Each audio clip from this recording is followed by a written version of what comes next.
কি খাচ্ছ জানো না? এটার নাম কি? বাঁশ। বাঁশ খাওয়া যায়?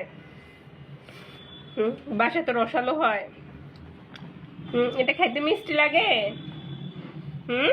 এটার নাম কি?